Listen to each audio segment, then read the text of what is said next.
Assalamualaikum warahmatullahi wabarakatuh. Alhamdulillahirabbil alamin. Bihi nasta'in ala umuri dunya waddin. Assalatu wassalamu ala asyrafil anbiya'i wal mursalin wa ala alihi washabbihi ajmain, amma ba'd. Langsung saja kami di sini dari kelompok 3 akan mempresentasikan hasil kerja kelompok kami. Saya di sini Muhammad Fadilah Akbar sebagai moderator, serta kedua teman saya ada Siti Solihah dan Hazi Kurniafa sebagai pemateri.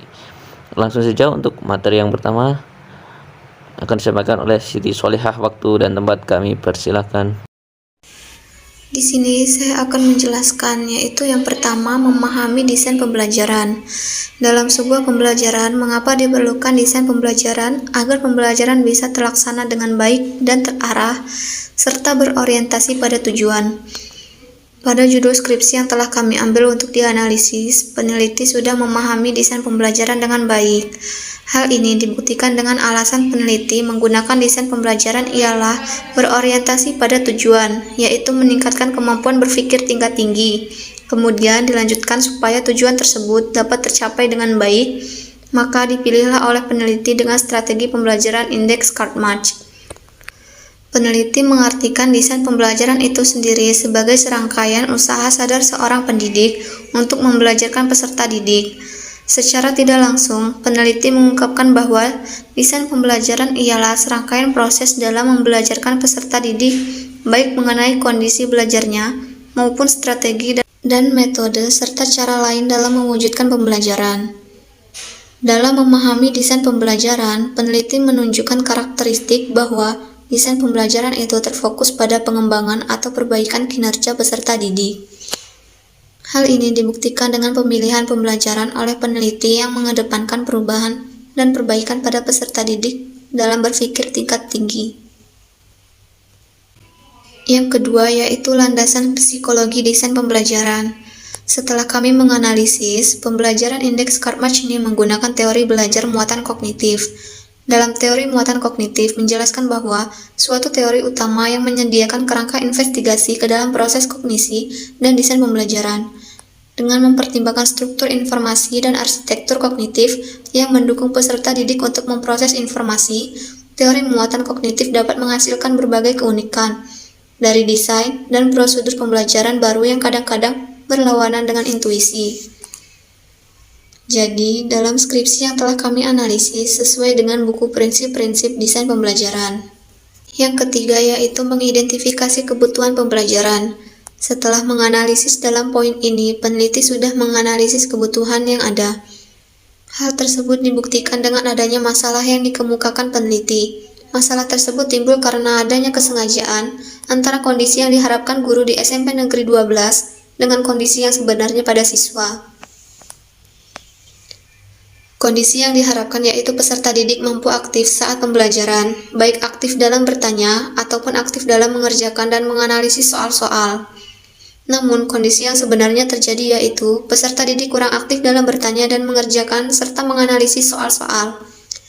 Sehingga nilai akhir peserta didik banyak yang di bawah rata-rata. Macam-macam kebutuhan yang ditemukan oleh peneliti berdasarkan hasil analisis yaitu kebutuhan normatif. Kebutuhan normatif ialah kebutuhan yang dapat diidentifikasi dengan membandingkan antara hasil yang dicapai peserta didik dengan standar regional. Hal ini dibuktikan dengan banyaknya peserta didik yang mendapat hasil akhir di bawah rata-rata atau KKM. Dalam proses analisis kebutuhan sendiri, peneliti melakukan beberapa langkah yaitu mengidentifikasi masalah dan memvalidasi masalah. Hal ini dibuktikan dengan melakukan wawancara pada pendidik di sekolah yang diteliti. Langkah berikutnya yaitu memformulasikan kebutuhan. Hal ini dikemukakan oleh peneliti dalam bentuk pernyataan bahwa hasil persentase belajar peserta didik kelas 7 mencapai 50% sampai 70% dinyatakan belum tuntas.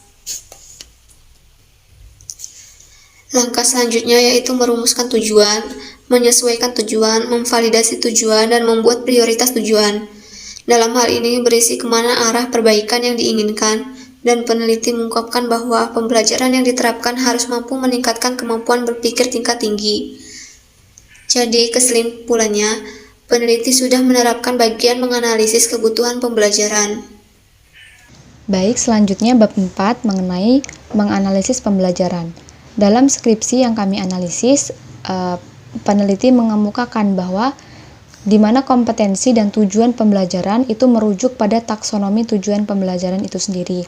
Di mana di sini taksonomi pembelajaran yang dikemukakan oleh peneliti yaitu domain kognitif dan afektif, di mana domain kognitifnya itu ialah kemampuan berpikir tingkat tinggi dan domain afektifnya itu adalah perbaikan sikap siswa menjadi lebih aktif.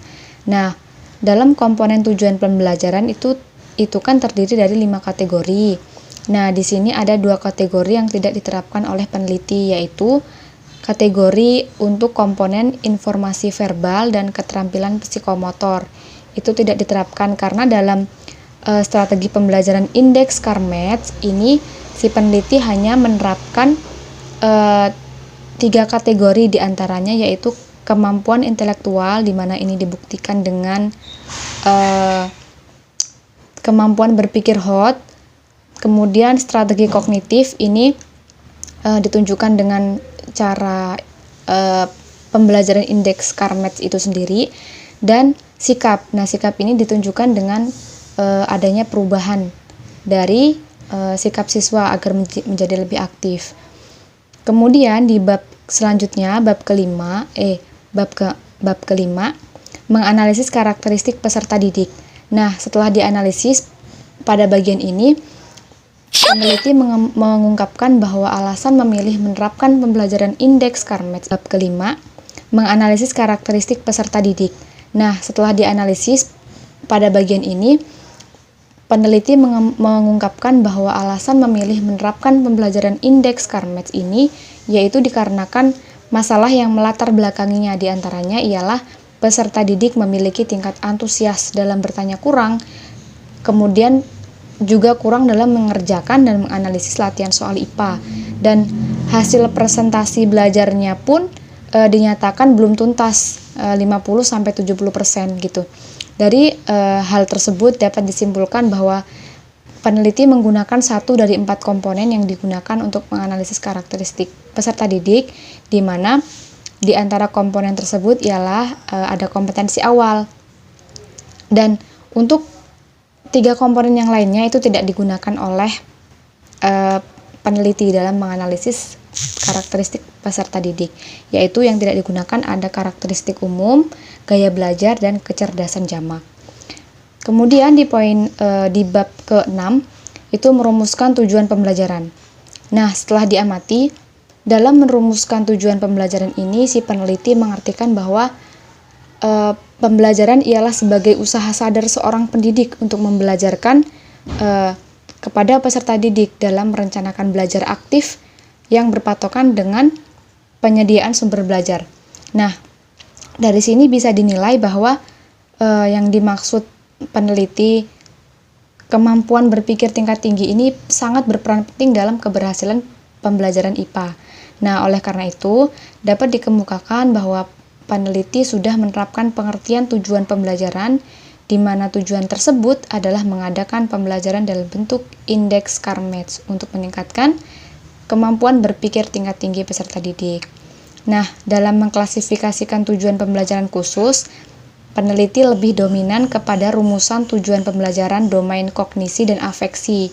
Ini kan dibuktikan tadi sudah dikemukakan bahwa dibuktikan dengan adanya kognisi ini, dibuktikan dengan adanya kemampuan berpikir tingkat tinggi, kemudian afeksinya adalah lebih ke sikap aktif dan tanggung jawab peserta didik.